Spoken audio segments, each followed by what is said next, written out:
Thank you, everybody, for joining us. This is episode 12 of the Aging and Elderly series with the Link family. We are happy that you've joined us today, and I hope you've enjoyed all the sessions so far. 1 minute. Okay. I'm happy to let us know that our speaker for today is in the house, and it promises to be a very insightful session. So we still have lots of time to invite others. So let us invite other people to join us. It's going to be a great session. Thank you to all of those joining us from different parts of the world, the UK, America, Canada, Nigeria, other parts of Europe.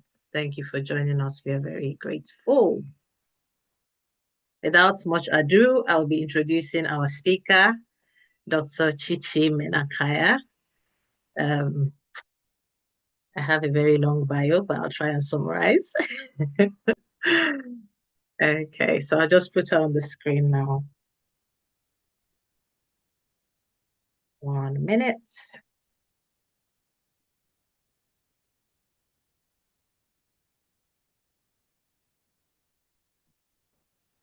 Okay. So Dr. Chinyelu Menakaya, popularly known as Dr. Chichi Menakaya, is a consultant robotic hip, knee, and trauma surgeon and a globally recognized health strategist whose work sits at the intersection of clinical excellence, institutional transformation, and economic development. Yes, so she's trained across Nigeria, the United Kingdom, the United States, Canada, and Turkey, and has built a career defined by academic rigor, surgical precision, and specialist mastery within one of medicine's most demanding disciplines. She's also the Chief Executive Officer of Animal Health, which is a global clinical concierge, which connects clients with leading hospitals, specialist clinicians, and integrated care pathways underpinned by discretion, efficiency, and clinical excellence. Under her leadership, the organization has evolved beyond concierge services into a strategic platform, enabling international healthcare integration and transformation. She is a very, very brilliant lady and was nominated for the best of the best in 2002 by the British Orthopedic Association, one of the highest honors in her field, and is a recipient of the prestigious W.J. Little Medal Award for Orthopedics, recognizing outstanding contribution and excellence.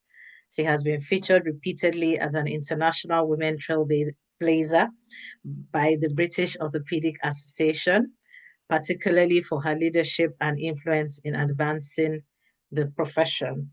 Beyond her awards, her influence extends onto the global stage as an international speaker, where she champions healthcare transformation, equity, and social justice, shaping conversations that go far beyond the operating theater. Join me to welcome Dr. Chichi Menakaya.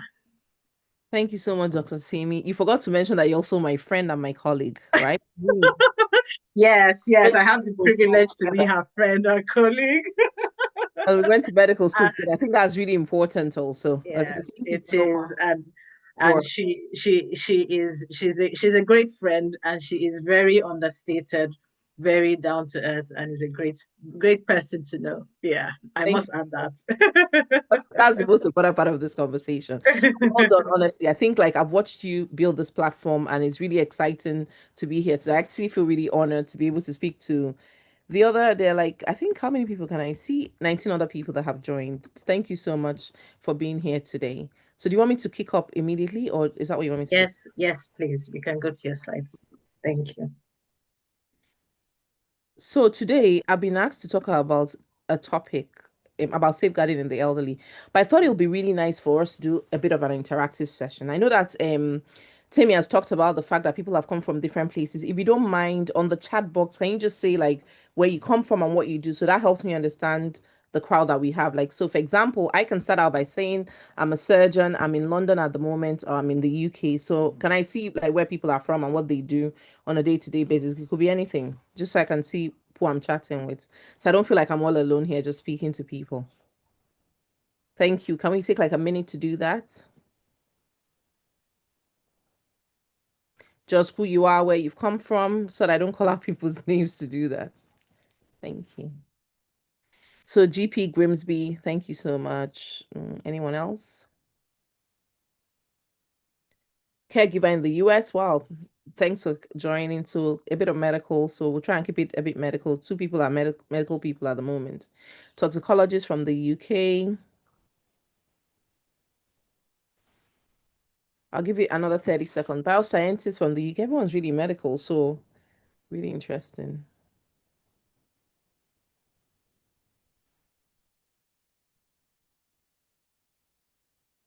Internalists and lecturer, fintech, okay, someone different. Zaria, medical researcher. Thank you guys.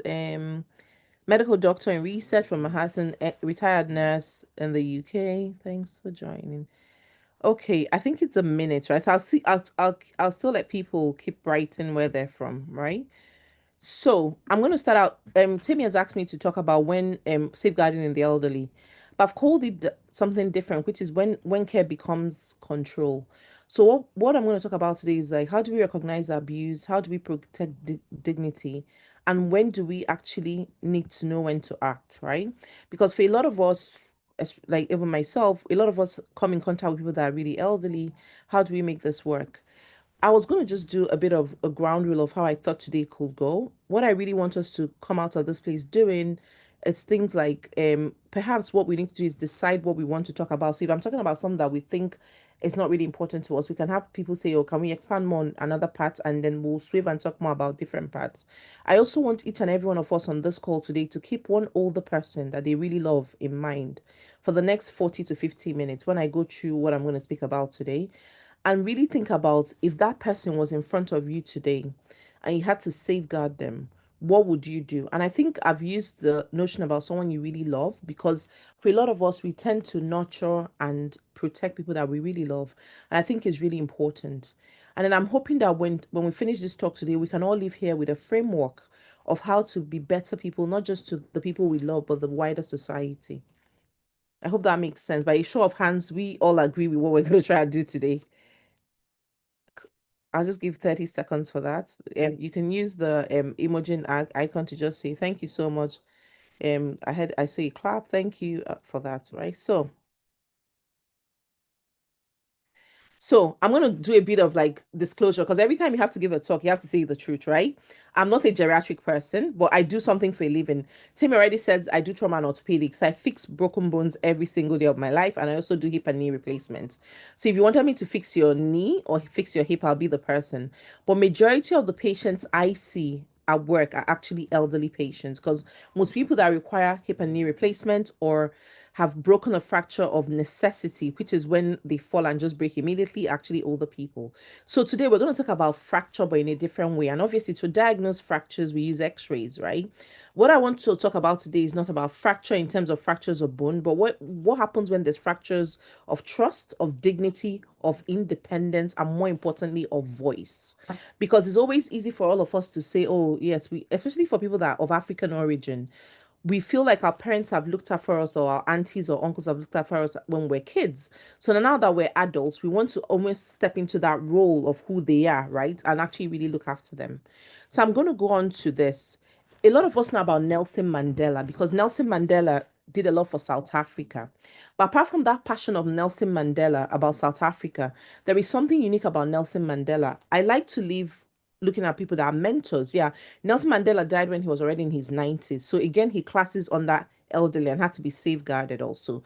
But more importantly, prior to actually being safeguarded, he made a big statement I think is really relevant for a lot of us to think about. He says that a society that does not value the older people actually denies itself its roots and endangers its future. This is really important when you think about how do we safeguard our elderly, especially in Africa. because we're all most the majority of us here are Africans, and even in the wider world, especially people that live in the UK.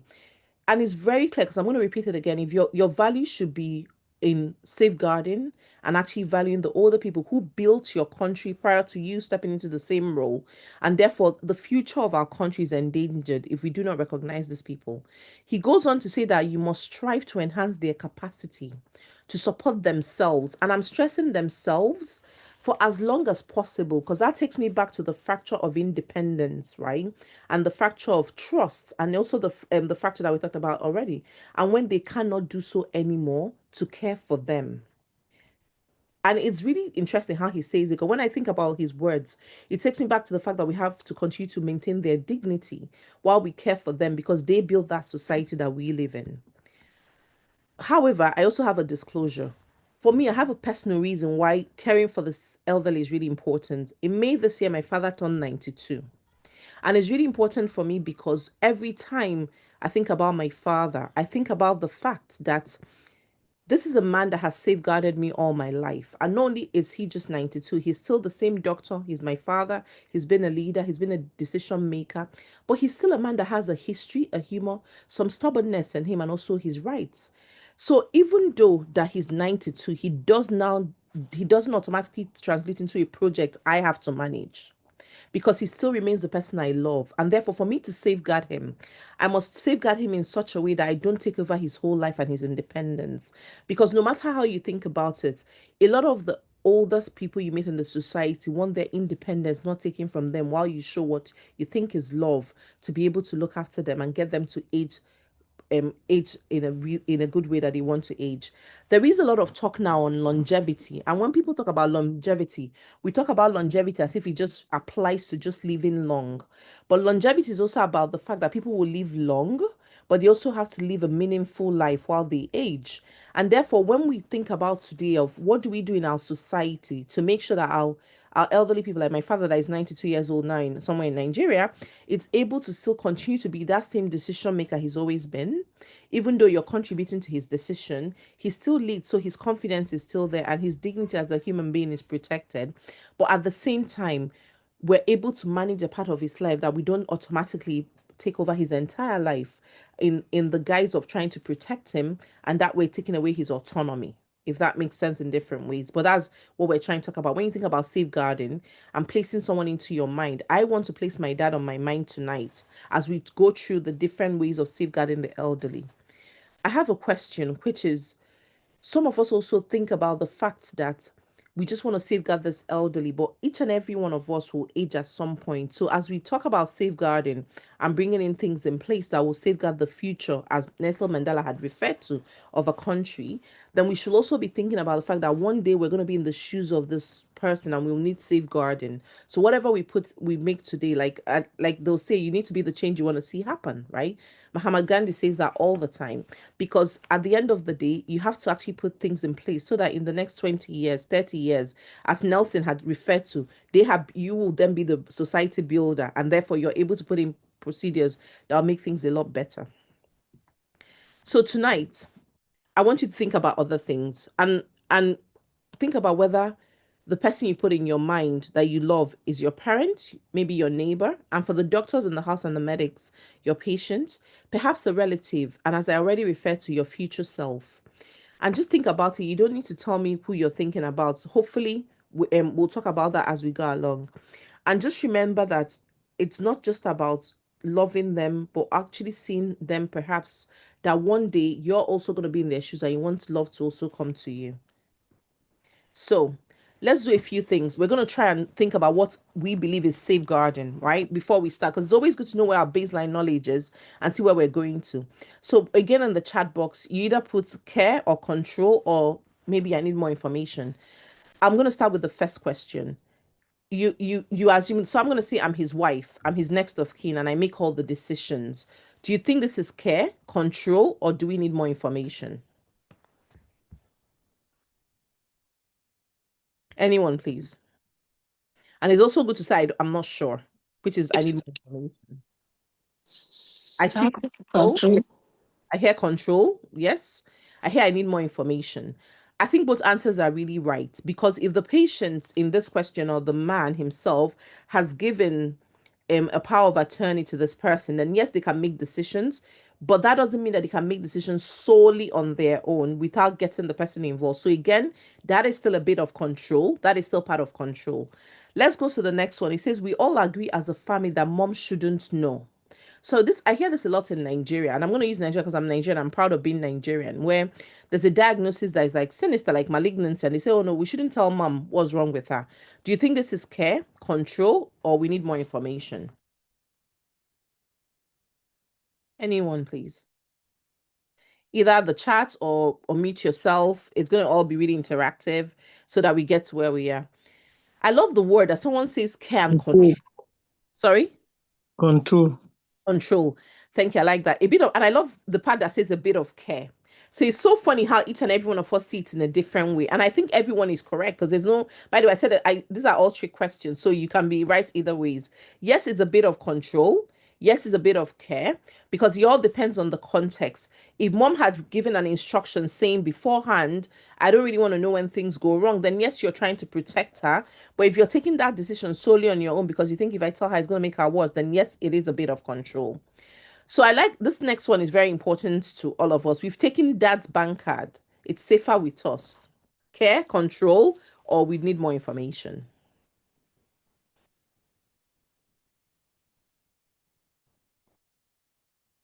Okay.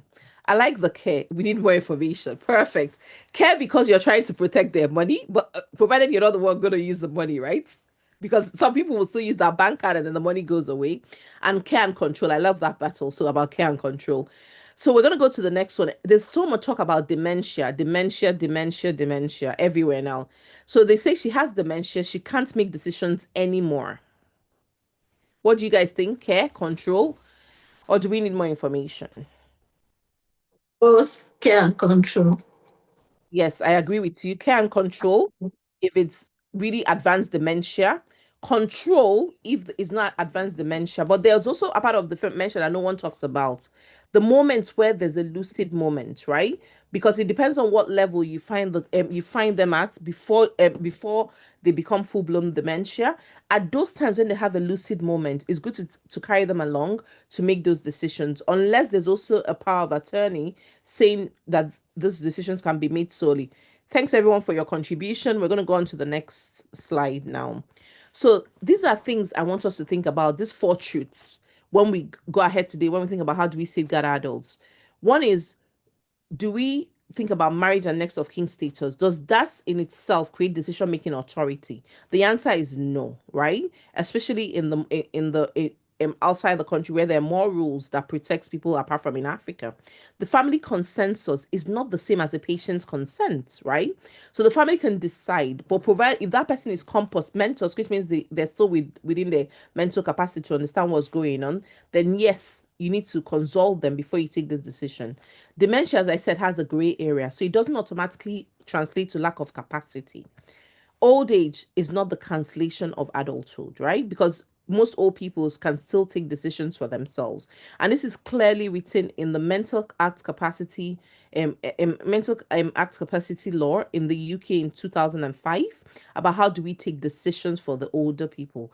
I'll start out with a few stories that I like to tell because I think it's great for us to relate to how do we really know we're safeguarding rather than just doing things by ourselves. So let's say that whenever you see an adult person, maybe your relative, a patient, for the people that are medics here, there are four things I want you to think about. And I've made it really simple by saying the four P's, right? And these four P's are whose life is this? So the person itself. Who holds the control? So let's assume, for example, that person still compost mentors, then they hold the control. What is the pattern of what you're seeing? So, for example, for the medics or like another a relative, right? Because it's not just medical doctors. You could be like a relative that lives like in the US, right? So you come to visit over the weekend, over a holiday, and then all of a sudden you're seeing there's a pattern of things going on. There's a bruise I can see, or they've fallen again. Oh yes, I sent this money, but somehow they're not eating very well. They're really emaciated. What keeps happening? That's your third P. And who has the permission to do what's going on? So, for example, oh, they've taken the money from the bank. Do they really have the legal permission? Have they taken the permission back to the person, the elderly person, to be able to do this, right? Because this is what your practical lens says more than your legal lens. And that's in every country around the world, there are rules protecting the elderly. There's always like the human rights court to go to, or depending on the that society, there are proper rules that actually protect the older people in the society, because we know that with them we need to be able to continue to do different things. And that's what brings me to where there's tension. When does helping stop being help and starts becoming control, right? Again, I said keep returning to this the four P's, right? To answer these questions. Who is the person, right? Who has the power? What is the pattern of what you're seeing that worries you, and who has the permission to be able to do this? So permission also, apart from being permission from the person, it could be that there's a pre-existing power of attorney that actually says, okay, I've given my rights to my health to this person, my right to my finances to this person, but in that clause legally it still says if I've lost capacity, right? So it doesn't automatically mean that you have the right. And I'll tell you guys a question. I have this battle all the time. I'm Nigerian, so I have all this battle about elderly care in Nigeria.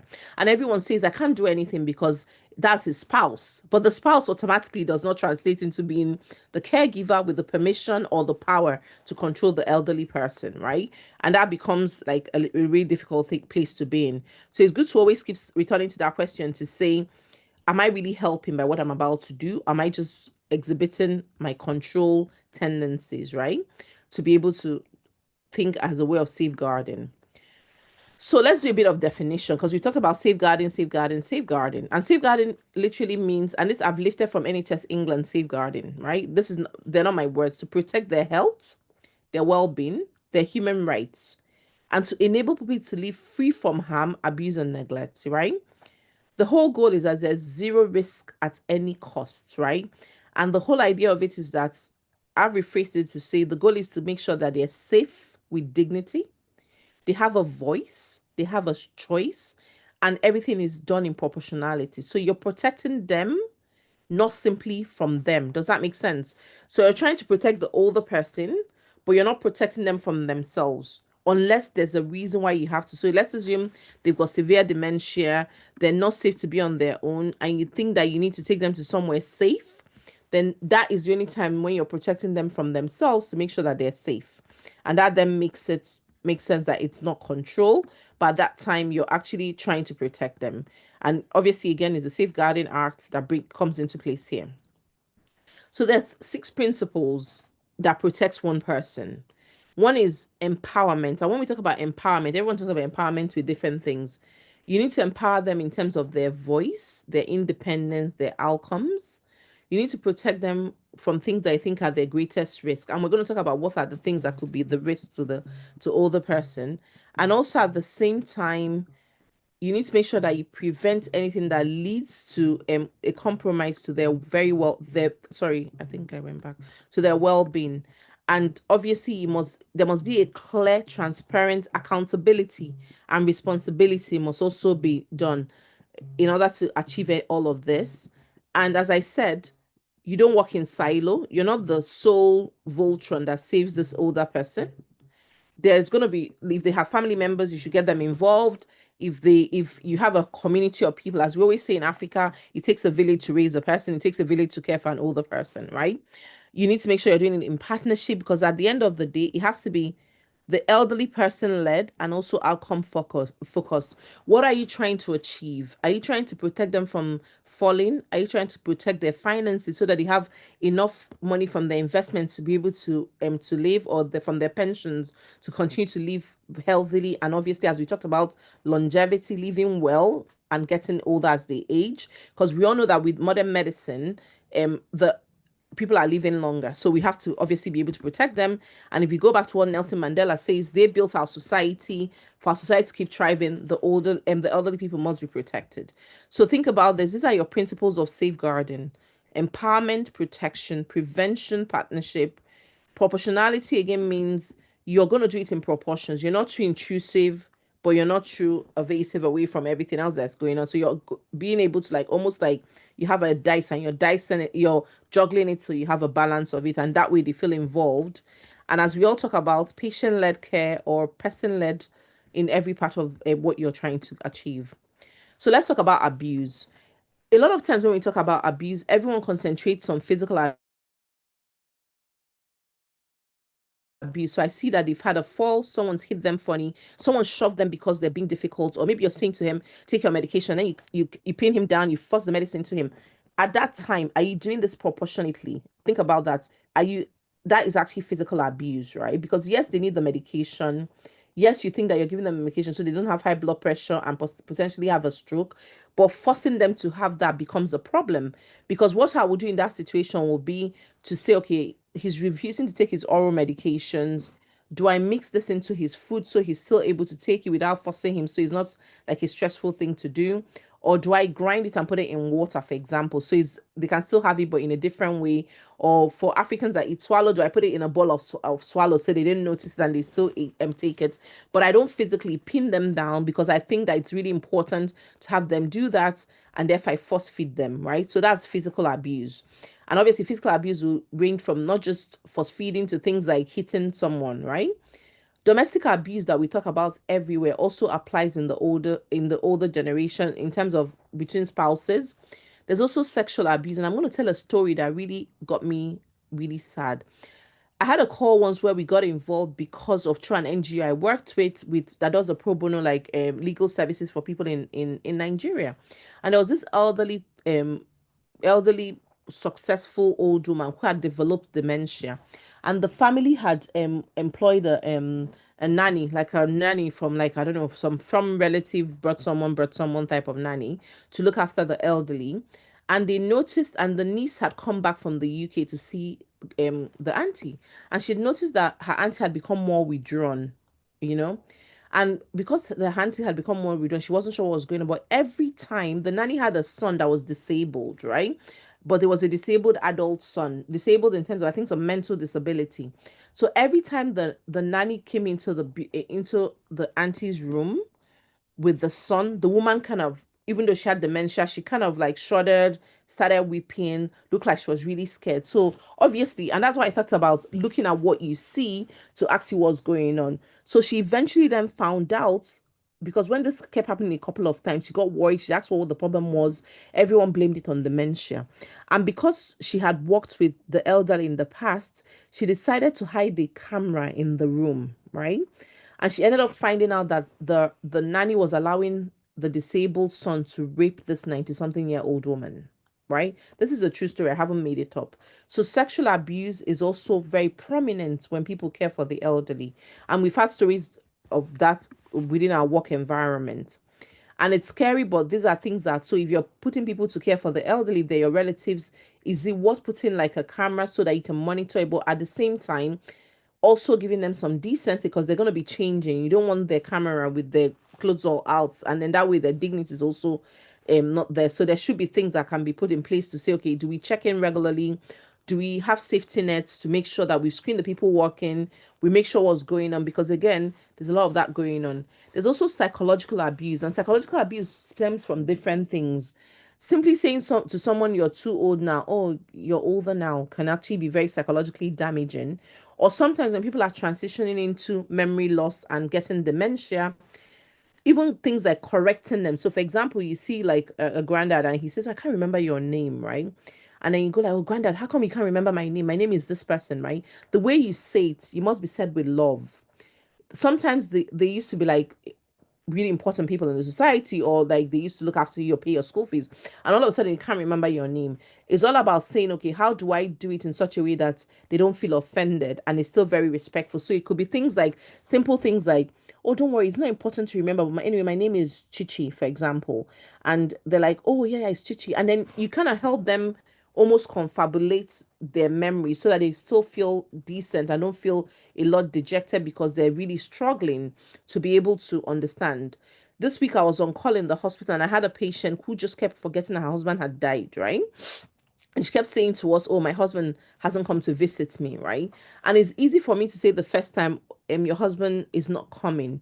But every time they said to her, the nurse said to her, oh, the husband's not coming, she got more agitated, right? And I'm not saying you have to be dishonest to them, but also to protect their psychology, you kind of let them live in that moment, right? And then obviously do it with love. And then with time, when they've calmed down, you can then explain what's going on. And sometimes it's just simple things like, oh, they're not strong enough anymore to do some certain chores. And it's it can be a bother because you're busy yourself. They're saying to you, do this, and you do that with love, right? Because psychological abuse is a big thing. Some of it also comes from the words you say to the elderly, the things that you say back to them that is really hard for them, and that actually puts their spirit down and gets them even worse than they are. And I want to mention something: depression, which is low mood, and anxiety is very prominent within the older population, and that is one of the symptoms of early dementia. Even though they're not interchangeable, it comes in with dementia also when people have that. So trying as much as possible to keep their spirits up and actually making them feel involved in their care, and they're not really losing out completely on who they are, is really important.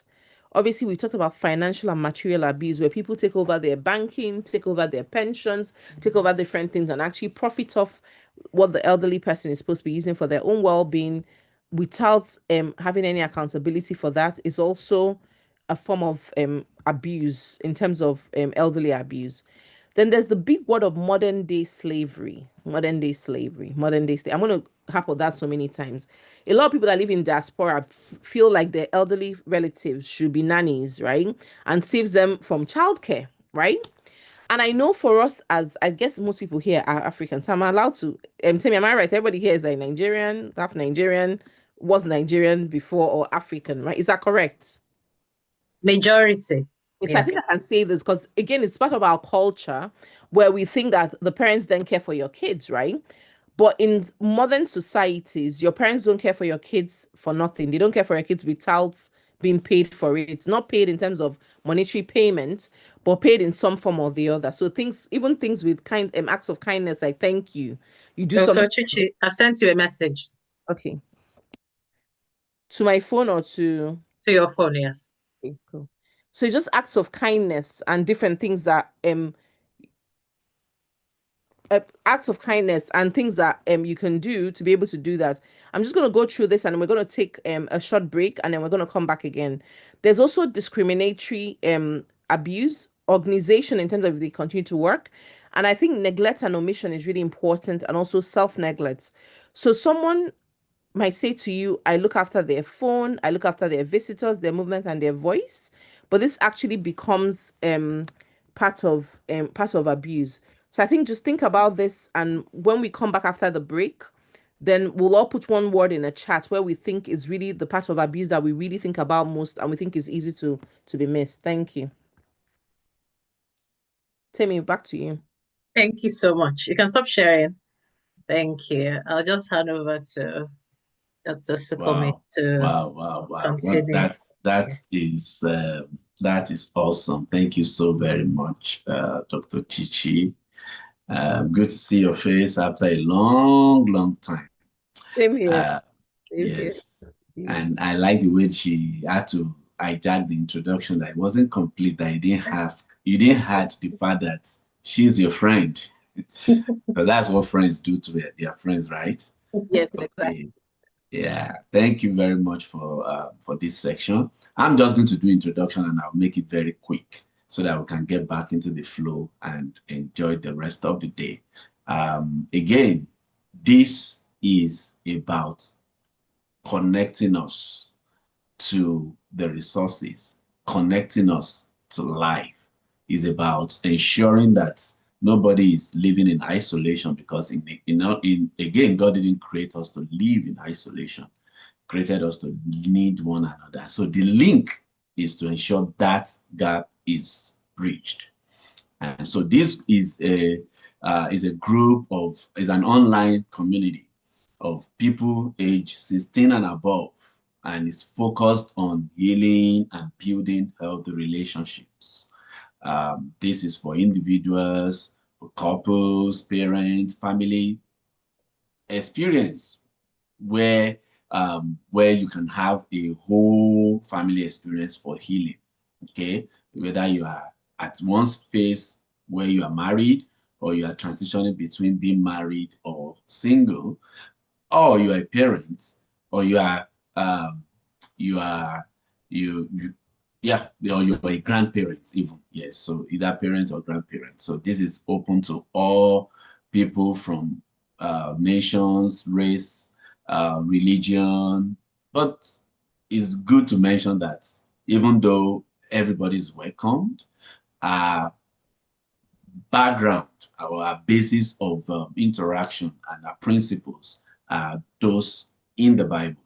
And we're not apologetic about that. So this group was started by yours truly, our own Temitope Prison Child in 2020. Uh, and this we usually meet on Fridays, but because of this series, we've been meeting on Saturdays. And once this series is over, we go back to our Friday meetings. And of course, even while this series have been on, we do last Friday of every month. So next Friday, we're going to pray together. But then once this series is over, we'll go back to Fridays. And alternatively, we do a Friday where we just meet to greet, and then we do the one where we meet to pray. When we do meet to greet, usually we either put somebody on the seat where we ask them questions about their lives, and or we take a person from the Bible where we study their lives. And I tell you, that has been of tremendous blessing to me when people bring various, insight perspectives to the lives of these people. And so basically, that is what we do. And all our meetings are usually on YouTube as well, live streamed on YouTube. So if you miss a particular meeting, you can always relive the experience by going to YouTube, and the handle is already in the chat room. You can see that. And if you really want to be brought in a way that you are kept abreast with the things happening in the Link family, you can join the WhatsApp group. And also in the chat room, you'll see the link that you can just click on, and you'll be added to the WhatsApp group, where you see every day there is something going on. There is a topic being discussed in-house. So at the end of today's section, we're going to have a group photograph. Please, we indulge you to please turn on your camera so we see your beautiful face, and we'll take the group photograph. And if you have questions, please, our speaker today would be more than happy to take your questions at the end of this second section. Thank you very much. I'll turn it back to the convener. Thank you very much, Pastor Sukomi. Thank you, Dr. Chichi. You've really engaged us. So we can't wait to hear what you have next. All right. Over to you. Thank you so much, David. You're scaring me now. Let me see how I can share this again. Sorry, guys. It's not showing the full screen rates, right? Nope. No, not yet. Slideshow, yeah. Perfect. Guys, Good. I didn't forget where we stopped. Thank you, everyone that joined again. Thank you so much, Pastor. Thank you so much, everyone. What did I don't know what's happened. I think I've distorted my slide. Anyway, Yeah. let's do something, guys, before we go. We said we're going to tell ourselves, I don't know what happened here. We said we're going to say one word that we think is easily missed. What type of abuse, please, in the chat box? Let's do another session. Which of these things I've gone through do you think is easily missed? Just one word. It's everyone. I'm just going to give everyone 1 minute to do that. What type of abuse do we easily miss? Because I think everyone talks about physical abuse all the time. When we think about abuse, what do you think we really easily miss in our loved ones? Remember that person you put in your mind that you really love. What is it that you think we always miss? Let me see what people are saying. Psychological, I agree. Neglect, completely agree. Psychological.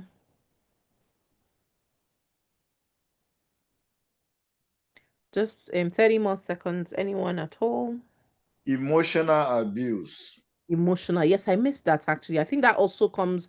Prof, do you think he also comes under psychological? Yes. Modern day slavery. I love that a lot because a lot of people just turn their parents into nannies. Financial abuse, neglect, right? Financial. Yes, yes, I agree. Mrs. Dyer, I agree. Financial abuse. Okay, I'm going to get back into where we are. So I wanted to do a few stories that I've heard about of seen in my practice and just see what everybody else thinks. We'll try and do that very fast. There's one more, taking over their rights. I really like that a lot, about taking over their rights, because a lot of people will say, "Oh, my husband is sick. He's got dementia. I control his phone. I control his money. I say who comes to see him, who doesn't come to see him." And sometimes we think that's actually protection and love, but it's not love. It's just control. Because the truth is this: if you had to go into his mind before that time or her mind before that time, what would she have wanted? Would she have wanted visitors? And for a lot of us that are Africans, it's almost like we think that it's embarrassing to have dementia, even though it's just a pathology like malaria and different things. It's an endemic going on that we have to live with, right? So let's go to the next slide. So this woman is an 84-year-old widow with 3 children. Her daughter starts doing the shopping, then paying the bills, then holding her bank card because mom keeps forgetting things, right? 6 months later, mom cannot tell you what is in her bank account. The daughter says to a doctor, "Don't worry, doctor, I can handle all of that," right? Do you think this is abuse or not abuse? I think we have all the information that we need. So not information is not an option here. Just 30 seconds because we have to run. Okay, let's see. Not abuse. I like that person that says, do you mind telling us why you don't think is not abuse? Care. Okay. Not abuse. 2 people, not abuse. Okay. Okay. Not abuse still. Yes. Not abuse, right? Okay. So I'm going to go to the next one. Let's assume the mom has capacity and has asked the daughter to do this. Then yes, that is not abuse, right? Again, if the mom had lacked capacity, but the daughter felt that was a way of protecting her, that's also okay. But if the daughter keeps answering all the questions or refusing for mom to answer questions each time she looks at her, for me as a doctor, I will call social services or call the elderly protect safety people, because why does she have to look at her before she answers? Almost like she's being forced not to say the right answer, right? So what I would normally do if it was in my consultation would be to ask the daughter to leave the room and speak to the woman on her own. And let's assume the daughter refuses to leave, then I have to put in place a safety net to be able to protect the elderly, because I'm wondering why she's so worried that mom can be alone with a professional to be able to do that. So let's assume we're not in a clinical setting, we're in a home setting. Then it's worth saying, okay, do we get the medical doctors to come and give a diagnosis to make sure that this woman lacks capacity to be able to do things for herself, right? And then if that doesn't then happen, what do we do next, right? So I think again, everyone here was right with their answers. Initially, it might not be abuse, but at some point, the care that you think you're giving can then become control, and that's what we're talking about today. We should also always look at a pattern for something like for financial abuse, because suddenly this new helper is controlling the money. There's withdrawals that cannot be accounted for. Wills are getting changed. There's unpaid bills despite the fact there's apparent resources. This then becomes a form of abuse. So often it's not just about the money, it's actually about a lack of control to be able to do what they want to do. And if you look at all the policies in place about elderly abuse, this is one of the biggest things that we have a problem with. You come into an elderly person that has loads of money in their account. Sometimes they're living in an unkempt environment, but money is just leaving and no one can actually be able to account for what's gone on. So let's use another story. She keeps falling at home. She's 88 years old. She's had 3 falls in 4 months. She's lost weight. Her fridge is always empty. This is a different patient. She refuses for carers to come in because she says, "I've lived here for 54 years. I'm not leaving this house." You say to the son, "How do we help?" And the son says, "Just put her in a home," right? I'm not getting anyone to answer this. One thing I wanted to say is that stubbornness in the elderly is not a diagnosis, right? The first thing we need to do as relatives, as clinicians, or as just normal a concerned citizen, is actually get them a proper diagnosis. So if we think they're stubborn, why are they being stubborn? We get them assessed. They might just be normal and just they've been stubborn all their life, so they don't know anything else to do but to be stubborn, right? A lot of us are born that way also. So we're just stubborn people, and we're not just gonna let that be there. Yes, we're worried that this could be a bit of self-neglect if she's falling a lot, right? So we want to be able to do that. But unless she's lacks capacity, she still has autonomy to take her own decisions. And sometimes it's not just about what we keep to do. Yes, the biggest problem we have here is that she's falling, so we don't want her to fall and hit her head somewhere. But there is also like a false assessment clinic she could go to that can teach her. We can get her a walking stick to help her, but we get her proper help to be able to get it assessed.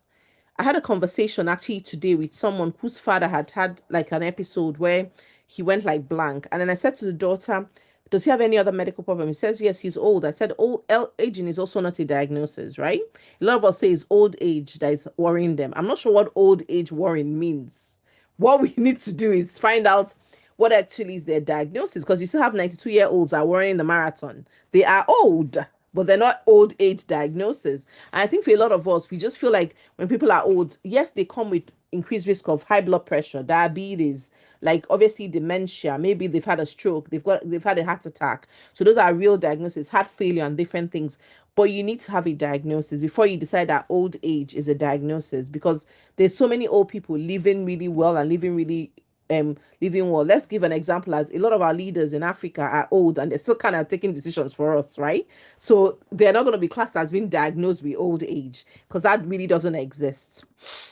So this is why autonomy can look irrational when you're from the outside, right? So for a lot of us, this house is risky to her and her life, but it's a big deal for her. She's lived in this house for 54 years with her husband, who unfortunately might have passed, right?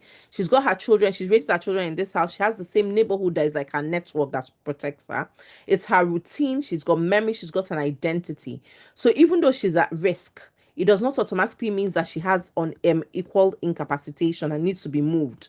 Again, remember we talked about when we talked about the P's, proportionality of what you're doing. Everything has to be accounted for to be able to actually know what you're dealing with when it comes to the elderly, and making sure that they're really comfortable. And I'm going to say something. There are a lot of studies out there that show that even with people with dementia, if they stay in environments that they're used to, their dementia actually doesn't get as bad as it gets if they move from environment to environment.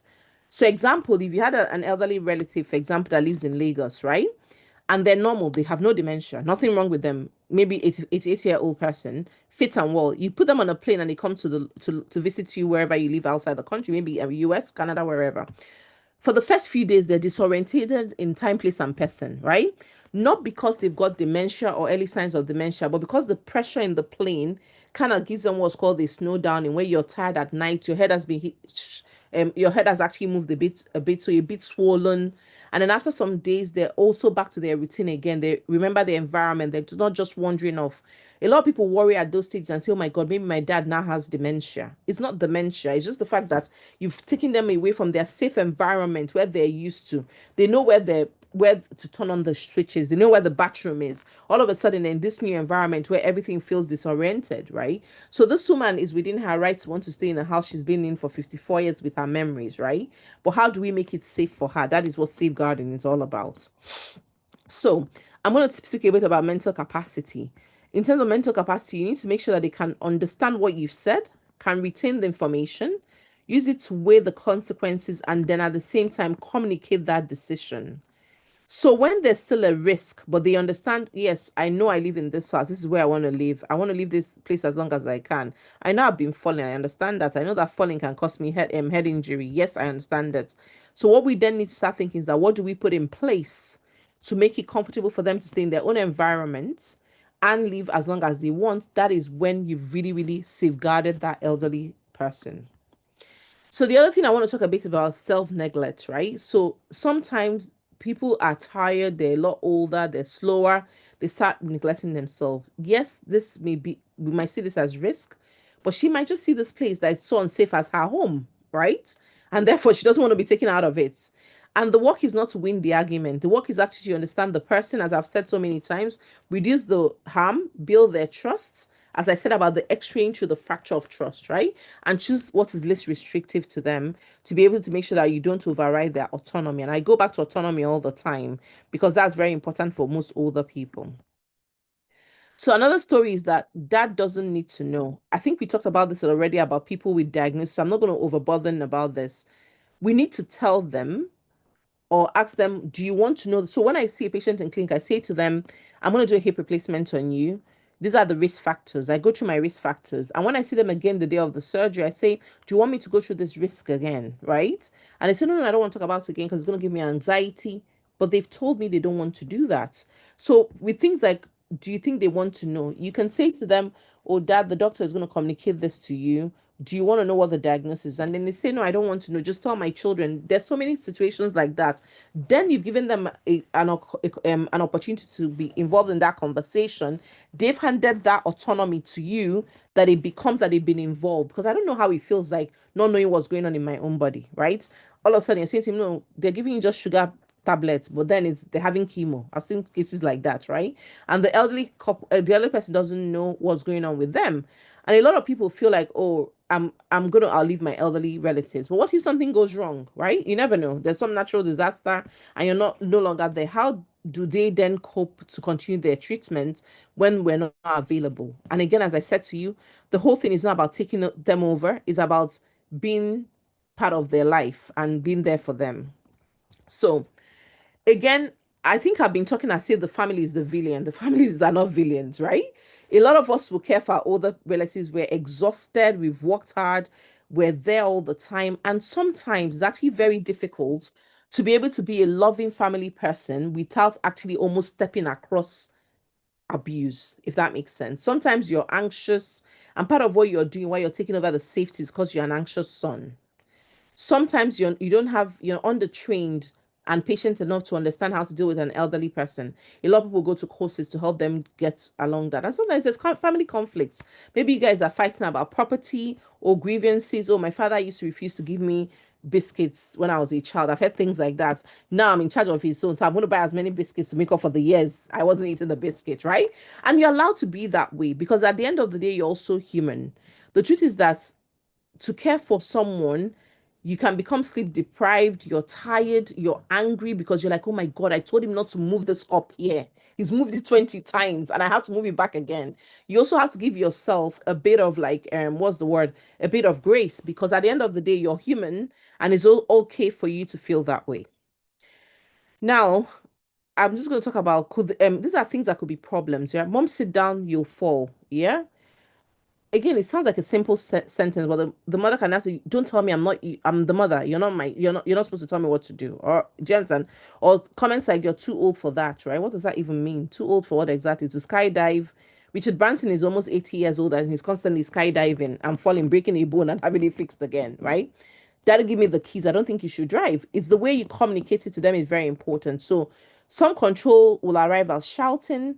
Some will arrive even carrying groceries. I'm like, oh no, I don't think you should eat this anymore because your sugar levels are. Why do you take that decision? Don't tell them.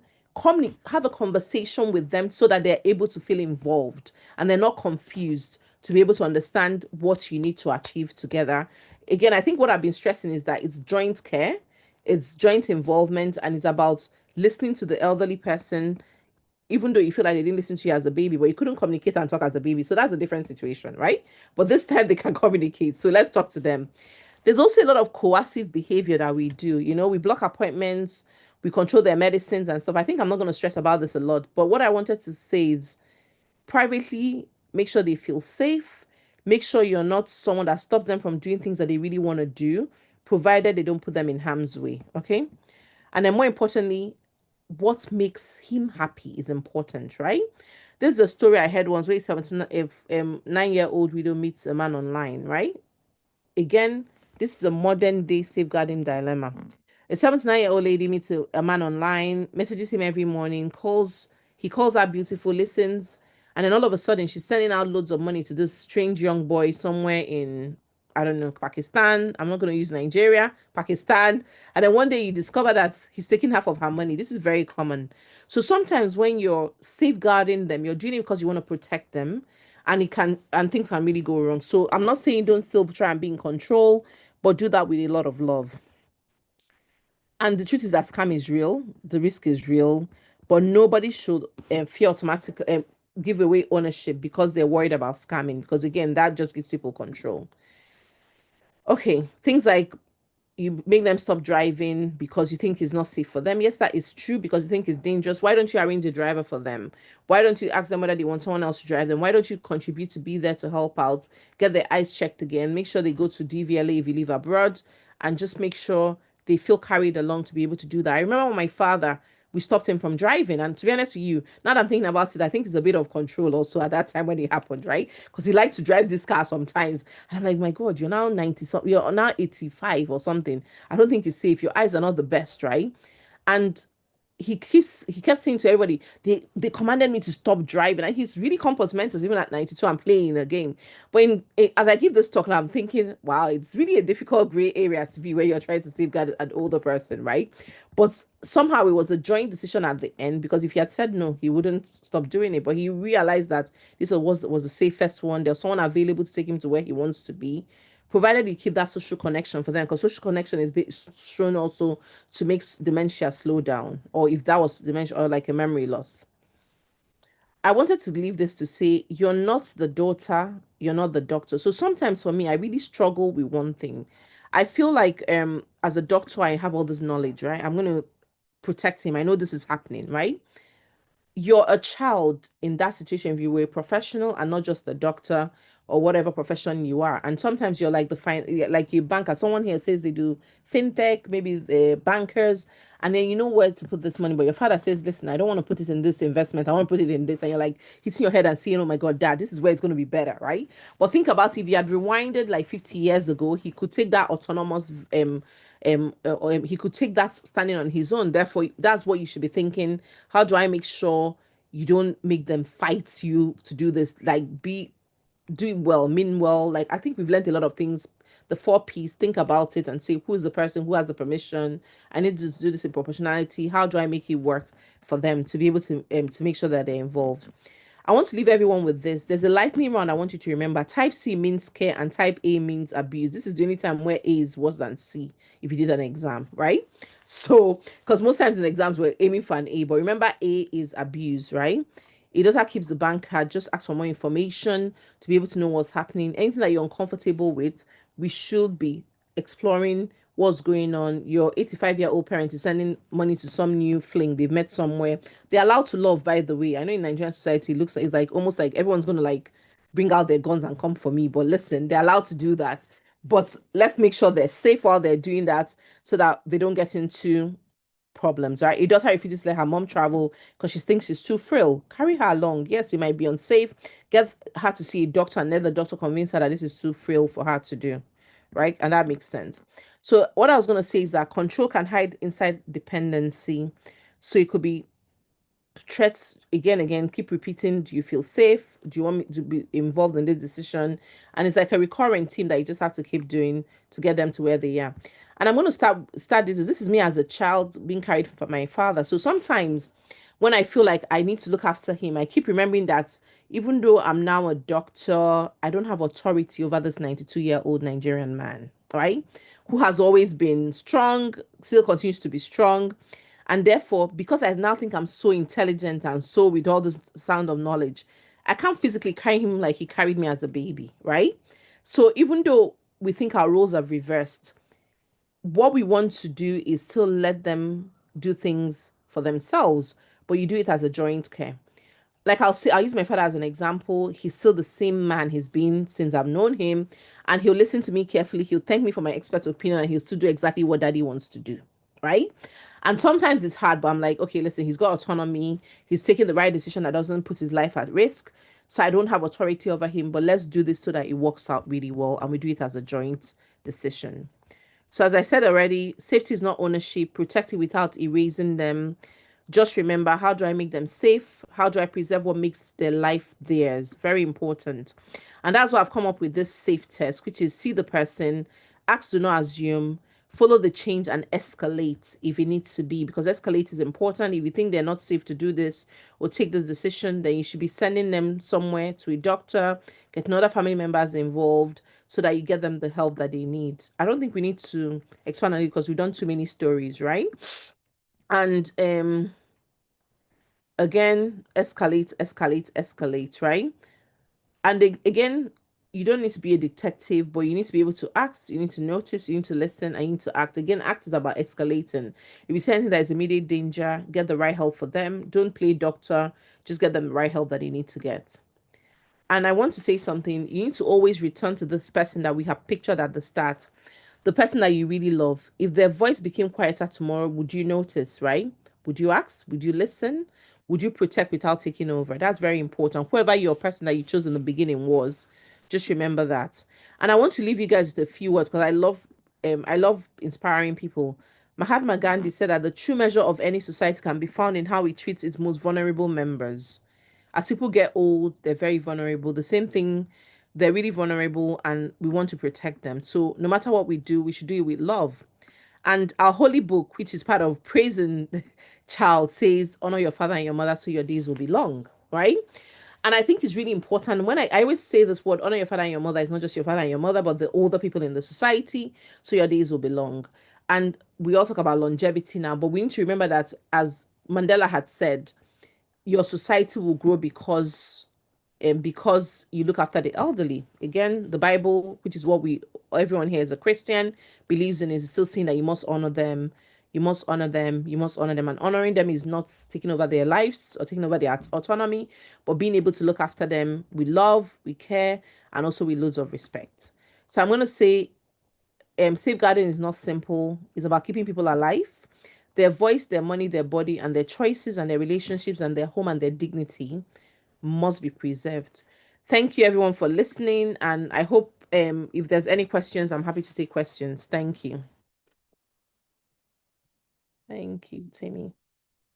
Oh, that has been such an amazing discussion. Let's give a round of applause to our presenter today, Dr. Chichi Menakaya. That has been absolutely brilliant. Thank you so much. Thank you, my friend. Very Okay. Yeah, importantly, I Timmy, can don't see forget that. Dr. Sebi, thank you, my friend. very important. Thank you. Oh, that's amazing. Amazing. Yes, so I'm sure we have questions for you. So I'll just bring you back to the screen again. Okay, no problem. Yes, so I'm hoping we have some questions from people in different parts of the world that want to ask. I saw that there was one part that you glossed over, but it was about people threatening to put their parents in a care home. If you don't behave, I'll put you in a care home. Oh dear. So you shouldn't ever threaten them. They've really paid a huge price to bring us to where we are when we were most vulnerable. They've made a lot of sacrifices. And so we should do our best to honor them.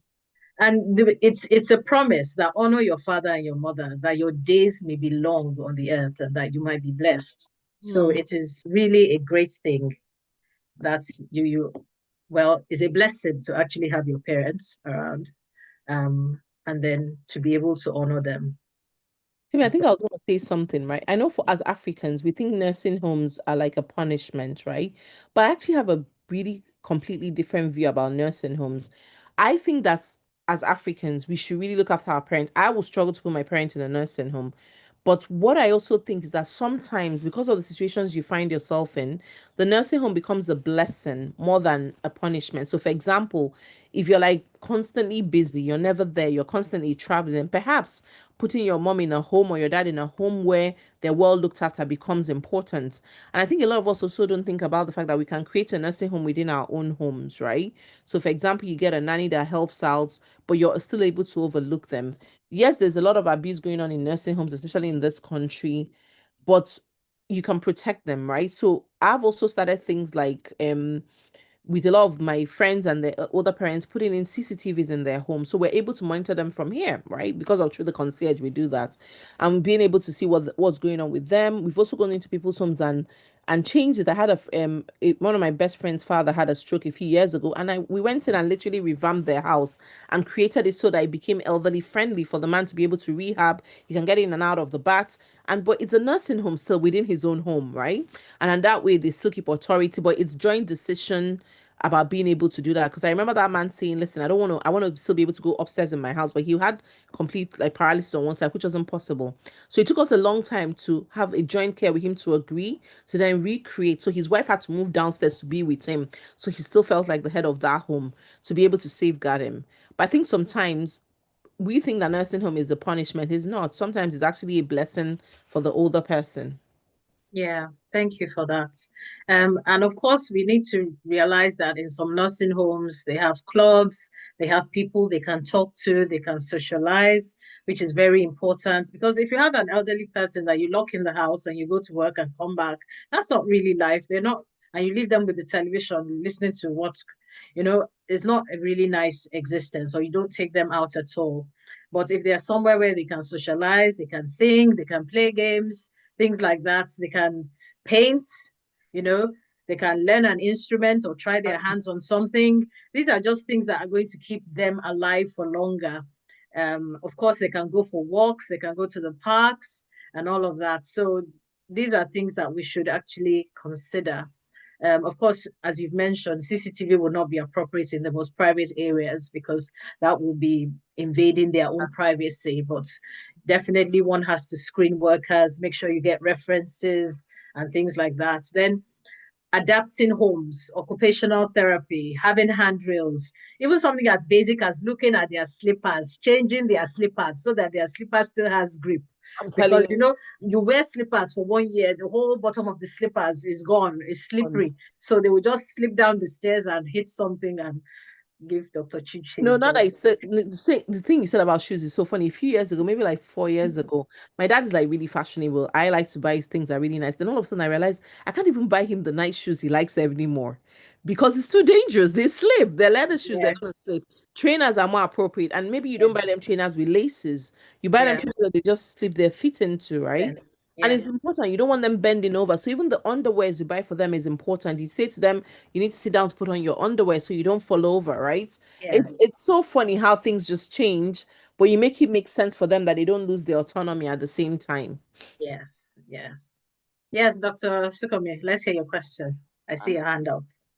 Yeah, thank you so very much. And thank you, Dr. Shishi.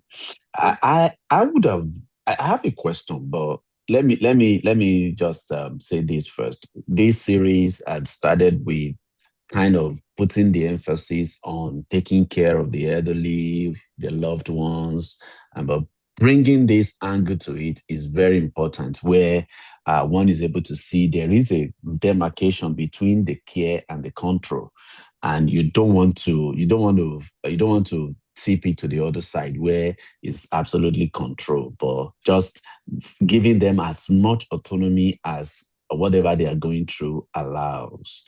And I think it's very important that we have come to that point where we're looking at that. When you were talking, you talked about power of attorney, and I know it might be a little bit strange to most people in Nigeria, particularly, where nobody really had done that. And but can you shed a little more light on, so if there is no power of attorney in place Okay. and there is a decision to be made for maybe incapacitated person or somebody who doesn't have that insight or capacity to make such decision, is what is the order of priority in terms of who can then step in to make such decisions? Okay, so it all depends on where the situation is, right? So if it's a medical decision in a hospital where there's no power of attorney, then it falls onto the doctors, right? And the doctors can also get, so if it's like in the UK, for example, they'll get someone that has, there's a society that they can get involved to be able to take those decisions, right? In terms of finances, the next of kin can also step in, or if that person has like a lawyer, right? But so it all depends on if they have something that they've written in the past. Again, yes, relatives can be involved, right? Because the relatives are the people that know the patient. Sorry, the person the most. I always say patients because I see patients all the time. The person that knows the person the most then becomes, so then their spouse, whatever, provided there's like peace within that family. So it's complex, and I think that's one thing we should encourage in Nigeria, right? To have a lasting power of attorney while you still have capacity. Because what you then do is that you create this lasting power of attorney to say, okay, if I become incapacitated, this person looks after my finance, this person looks after my health decision, this person looks after this thing. And then that way, when that time comes, it's easy. So most people will fall back to the relatives, right? Depending on, but if the relatives are now being like difficult, so I'll give you an example. If I had a patient that maybe had a neck or femur fracture, maybe they broke their hip, and that's a life threatening condition, and I go to the relatives and say, oh, the man is incapacitated, but I need to do a hip replacement on them, and they say, oh no, you cannot do it, I'll just overrule them, right? If they're not, because I know that was life threatening for the patient, right? I'll still do the surgery. But let's assume that they then becomes, oh, we're gonna go and get a lawyer, then we get the hospital involved to get a society, and we then have more than one doctor to take the decision for healthcare for that person. That's how it works in the UK. Also, that can also be invoked for finances also, if they don't have someone that we believe has the patient's best interest, that's the word to use, to be able to do that. So that's the hierarchy of how it works. Yeah. If there's now one person within that family that says, no, that person has an ulterior motive, the government takes that over. In Nigeria, it's a different rule. The family always defaults to the family to take decision jointly. And then any other party that is not happy goes and gets a court injunction. So it's much easier if the person themselves has made that decision, Yeah. that I believe that in whatever circumstance, if I cannot talk for myself, this person has my best interest and will make it a good decision for me regarding my health and regarding my finance. Sometimes it's one person, sometimes it's two people. So they believe somebody knows better about finance and will make a better financial decision. So they make them power of attorney for finance, and another person power of attorney for health. But it doesn't take away their own autonomy once they are still alive to Yes, make their own decisions. yes, Yes, those also it can be will be written. written. It's It written. will be It's written actually and signed. written and signed. It has a form that you even apply for in the UK. Yes. Nigeria has power of attorney also, but most people don't know it exists. There's also a power of attorney in Nigeria that exists, but most people don't do it. And I think in Nigeria it's hard because our cultural nuances doesn't help us. Because somebody will say, "Oh, if I give someone power of attorney, tomorrow they'll take away with my property." Or are they saying, "I wonder I'll not be able to speak anymore"? Do you understand what I mean? That's the problem we have a lot. Yeah, where people then start worrying about their property, their inheritance, and different things, right? Yeah. Sorry, I'm going to divert. I heard a story recently. There's a guy that used to be a very rich man in India that gave out part of his power of attorney to his son. And then before he even got incapacitated, the son kicked him out of the house and he ended up, I just read it recently, the news. So that's what people fear also. But that doesn't apply. Legally, is incorrect. You have to have lost capacity for them to be able to enforce the power of attorney. Yes. Someone says, what if it was not written but verbal with a witness, no documentation? It's That would be hard to prove. 50-50 to prove, right? Because Hard to how do you prove. know that those two parties are not together trying to work Conniving person, conniving to against the steal. person? Yeah. So it's still not legal. No, it's not. Yeah. Ideally written and signed in the presence of a lawyer. And it has to be done before the person loses capacity. Yes. Dr. Luanuga, let's hear your question or comments, ma'am. Thank you very much. It's been a very insightful meeting. Thank you, Chichi. Thank you. I was just wondering about this. Our culture in Nigeria, sometimes it could happen, for example, that there's a younger child who has been very proactive in looking after the aging parent. Then maybe the aging parent loses capacity. It's time to start taking the big ticket decisions. And then that older sibling rushes in and says, "Ah, I'm the oldest." Somebody who probably doesn't really get in touch with this parent, wasn't even close in later life, rushes in and says, yeah, but I'm the oldest, blah, blah, blah, and starts to want to take all the decisions. What help is there for such people where there was no written power of attorney from the father? I think honestly, Nigeria is complex. Let me be honest with you, because I've had to on my own, I've had to go to human rights before about an elderly family that a friend of mine was related to. And really, really all you can do is for that person, if there's nothing written within their family, you don't really get involved with their family. They have to get some court injunction to be able to do anything. That's the honest truth. And they have to prove it themselves. Do you understand? That's all you can do. And obviously, if the person has lost capacity, there's nothing you can do. that's why power of attorney is important. I'm going to push that in Nigeria, to be honest. So all they do is most of those families will end up in court contesting who does, who doesn't do what. And that's why you hear about things like someone passes away, their corpse is still in the mortuary 2 years later because the family is fighting. There's nothing really that you can do if there's nothing written down. And to be honest, the elderly person doesn't have a right unless they're named as next of kin, right? So again, the next of kin then falls into place. And if there's nothing like that, then they have to go to court as individuals to be able to fight it out. That's the honest truth. Unless somebody else knows anything legal, but I don't think there's anything because I've had a conversation before with human rights regarding this type of thing, and there was nothing in place in Nigeria. Quite a dicey situation. So we should really push, like for Okay. all of us on this call, we should really push for people getting lasting power of attorneys before they lose capacity. It's so important. Just like people encouraging our elderly relatives and ourselves to write wills, right? It's a big deal in Nigeria. If you say someone will write a will, it means that you're thinking that they're going to die tomorrow and then you take away with their property. It's just stuff like that. Culturally, we need to start thinking. With things being modern, we should also be modernizing. It's okay. We're all using mobile phones, right? We're all on Instagram and Facebook, and we're on Zoom doing a meeting with people in different countries. But somehow, the basic things that we're supposed to be doing, we're still not doing because we're scared about those type of things. So I think there's a lot of cultural education that we need to talk about in our country. I love Nigeria to bits. We're like such a progressive nation, but there are things that we haven't really progressed about. So things like elderly care, how do we care for them? How do we protect their rights? You know, to be able to get them safe to where they need to be. Yeah. Yeah. I remember a story. It's not really a story. Someone I actually know whose mom had dementia, and they were getting very concerned about her. They were having to build their holidays around her and their times off and everything like that. And then it got to that point when they just realized she was not going to be safe in the house. She was leaving the hob on. They had to disconnect the hob. They only left her with the microwave and ready meals, just trying to let her remain. And In then her after home. a while, she was leaving the door open and things like that. And then it was becoming a bit of a concern. So then they had to gradually start telling her that it might be a good idea for her to move to a place where they would take care of her and she would be safer. And um, so they eventually took her for a visit there to go and see the place, to look around, to see what the rooms looked like, to see what the other people living there looked like. And she liked the place. So they eventually were able to move her there, even though from the get-go she was saying, no, I'm not moving anywhere. I like my house and all of that. But sometimes things change and one has to be able to present it in a persuasive way, knowing that you have their best interests at heart and you want them to be safe.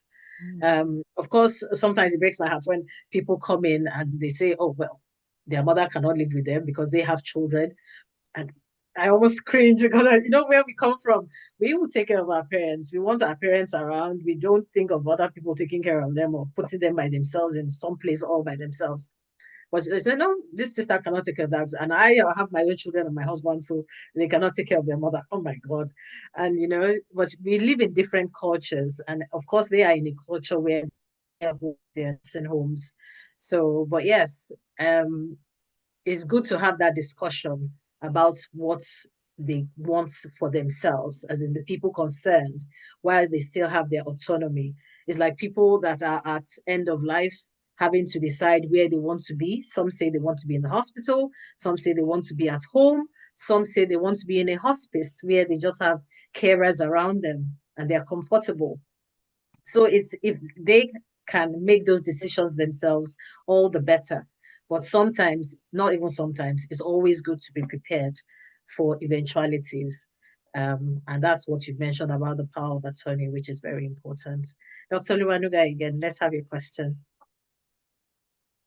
Let's have other questions from the house. We are rounding up latest by 6:30. Over to you, Ma. You're still muted, Ma. Auntie Shola. Yeah, sorry, I don't know why I couldn't unmute easily. So I wanted to I thought I might just share a true story. I once had an elderly person, a very educated person, a doctor actually, who said he was very concerned that he noticed that a lot of people, when they're ill with terminal conditions, the family will be desperate for a cure. So they'll believe, oh, they should take them all over the world looking for a cure. And he said, I'm at the age where I'm ready to go. In fact, my suitcases are packed. I'm just waiting to board my flight to go. So if I'm very ill, I don't want anybody to take me around from place to place. I want to die peacefully at home. So the solution we came to was write a letter and give it to your family physician, Definitely. so that when the family begin to say, oh yeah, we think we should take him here and there, the family physician will bring out your signed letter that this is what you said. You would rather not like to be taken around for terminal cancer. So, and that was how it happened. And he died quite peacefully at home. So I thought that again, maybe because, we also have a culture where people are afraid of things that involve lawyer, court, and stuff like that. I think the family physicians may be able to have a role where even if this person writes something down and signs it, the family physician can present it. If they like, maybe they'll get a psychiatrist to have co-signed it to say they were um, In the mentally right frame of competent at the mind. time when they signed that document. You're really right because doctors are also classed as having like not like legal attorney, but being able to co-sign that you were compass mentors when you did it. So that serves as a lasting, like almost like a lasting statement that he's put in. That's legally binding, like you did. So that's a really good move to do, especially like one because sometimes even for the wills the doctors can okay the will that you were there, they assess it that you were like that you were mentally stable. That's done all over the world, and in Nigeria that also applies. So I agree with you completely. Having those what do we call them again, having those I forgot the word we use for them, having those almost like an authorization, pre-authorization of what you want to be done to do. Sorry,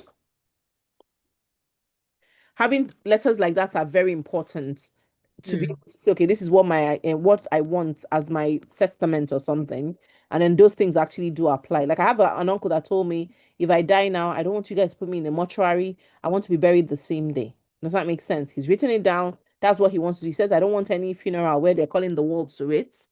And that's the truth. That's what he wants. You have to be able to respect what they want, not when they're gone, then you decide to do like a fun and and bring masquerades everywhere. That's not what they want, you know? So I think that's really good to have documented it and gotten the doctor to hold on to it. Yeah. That's a good one. Thank you so much. Before you go, you there was an acronym SAFE that Mm-hmm. was in your presentation. Can you just go through that again Okay, let and me then give us your final words and then show we you would that. let Let me share. Was I too fast on going through it again? no just that particular one. You weren't too fast, but I thought it was very good. I'll show Was you what it was worth repeating. 1 minute so everyone sees it. Where are we with save? So that we all see it and we all see that it stays with us. Safe, where are you? So, That's as we said already, see the person, ask, do not assume, follow the change and escalate. Like what Dr. Olushola said now, they went to the doctor, they wrote the instruction and and it was there, escalate. That falls into everything. So again, see the person means who are they, what matters to them, ask them their questions, ask privately, ask without about fear, their money, their care, their control. So you document that if it needs to be done. Follow the change. What do you notice? Is there bruises? Are they losing weight? Is money going away? Are there other things happening? Sorry, let me go back. Are there other things going on? And escalate, yeah? That's yes. safe, everyone. Thank you so much for that. Welcome. Thank you. Okay. Let's give another round of applause to Dr. Chichi, Dr. Chinyelu Menakaya. Miss your Chinyelu, you're doing it very well. I'm so proud of you. You're doing it so It's been well. a pleasure to have you here today. Thank We're you. very grateful. It's been really awesome. Okay, big thank you everyone for staying with us. It's been 12 amazing episodes, and we have one last one, bonus episode. We're supposed to have 12, but we're having 13. So next week, we're going to be talking oral health, skin health, and ENT concerns in the aging and the elderly. So it's going to be really, really good. We're trying to pack everything in so that everybody, if you just carry the series, the playlist on YouTube and you listen to it, you are okay for your aging and elderly, for yourself and for others. So that's going to be our last episode. So please join us, invite others. It's going to be amazing. Thank you to those that joined on the YouTube channel.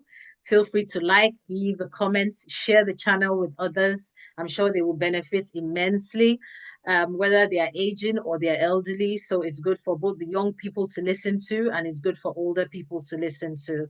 And we pray that by the grace of God, we will all age gracefully and it will be well with us. Okay. Amen. Let me just make you laugh. I was out with my parents earlier this week, and they said I was walking too fast. And my father said, "Don't you know your parents are aging?" Hey, seriously, one down. My mom said, "Yes, it's true. We are we are aging." Okay, so I should make you all laugh. Next time you have to walk slower. Safeguard them Yes. by not walking so fast. So they don't fall.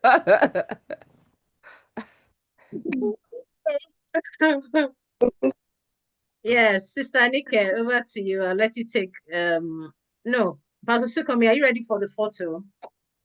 Let's take the photo, please. Okay. Photo. Let's have your face. Dr. David, I can see you. Uncle Tunji, I can see you.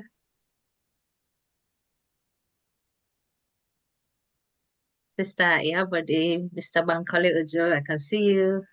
Sister Fadeke, good to see your face. Let me know when you've taken our photo. Tiniko, where is your face? Yeah, sorry, Temi. Yes? Can you do it? I don't know how to do it. It's just a screenshot you I don't know how do to do now. it. That's fine. I'm doing it, but it's gonna be on a smaller device and it It would doesn't not matter. capture everybody in one time. It's okay. We'll wait. Chichi, do you Okay. know how to take a picture with my laptop?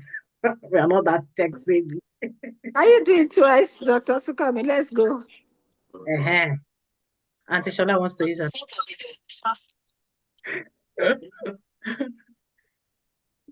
Yes, I can see you. Let us know when you're done. Pastor Sukomi. Okay, doing it. Okay. Take it. Thank you. And the last one now, just hold on. Last one, about to come. There you go. Thank you All right. very much. It's not perfect. We'll manage it. I'm very sorry. We'll manage it. Sister Nike, where are you? Here. Okay. Okay, you can take our motto now. Okay, I'll take our motto, our big motto. So you're gonna say it after me. It's not just a recitation, it's something that we should allow to be in us and stay with us as we say it. So I'll go first. I live in love. I live in love. I stay in peace. I stay in peace. I shine my light. I shine my light. I use my power. I use my power. So help me, God. So help me God. God. Amen. See you all next week. God bless you. Been Been amazing. Dr. Chichi, thank you. Bye-bye. Thank you, everybody. Thank you, Papa, Mommy Ayedu. Thank you, Pastor Sukomi. God bless. Thank you, Auntie Shola. Thank you, Tainiko. Thank you, Mr. Badije. Hi, Thank you, Thanks, everyone. Thanks, Mr. Jide everyone. Onwo. Thank you God for bless joining you all. us. That was Thank awesome. That was beautiful. Thank you, Tainiko. Thank Dr. you for joining us. Chichi, thank you. Thank you, Mr. Bakalejo. Thank you, Sister Regina from Rotary Club.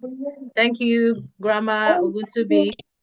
Thank you, Sister Titilola. Thank you, Uncle Samuel. Thank you, Auntie Nikki.